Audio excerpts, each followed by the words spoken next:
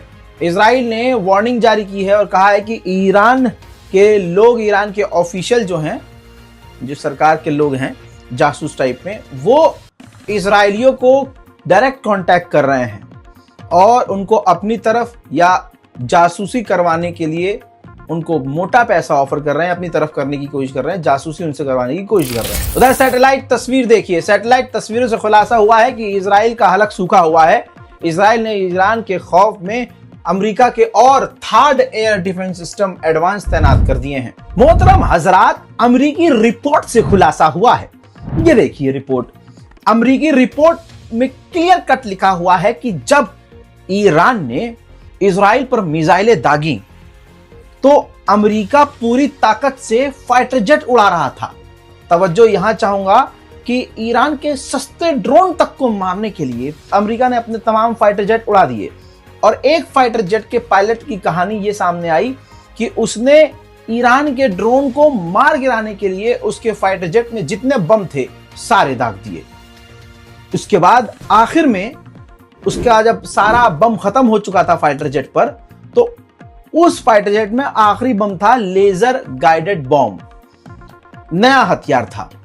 तो fighter jet उड़ाने वाले पायलट का बयान खुद है इस रिपोर्ट के अंदर कि मैंने फिर ईरान के ड्रोन के ऊपर लेजर गाइडेड जो है हथियार दागा, मिसाइल दागी, लेकिन जब धमाका हुआ, मिसाइल फटी, तो मुझे लगा ये धुआं जो उड़ रहा है, धमाका जो हुआ है, ये ईरान का ड्रोन मैंने हिट कर दिया, खत्म कर दिया।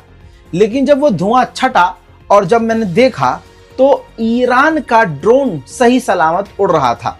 यानी लेजर गाइडेड मिसाइल, अमेरिका का लेटेस्ट हथियार, ईरान के ड्रोन को मार गिराने में फेल साबित हुआ।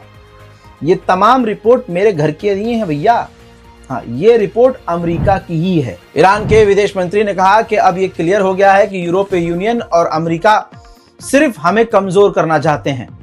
ये इतने अजीब किस्म के हैं लोग कि ये हमसे यूरेनियम मांग रहे थे सिर्फ 3 महीने का बैन डिले करने के लिए।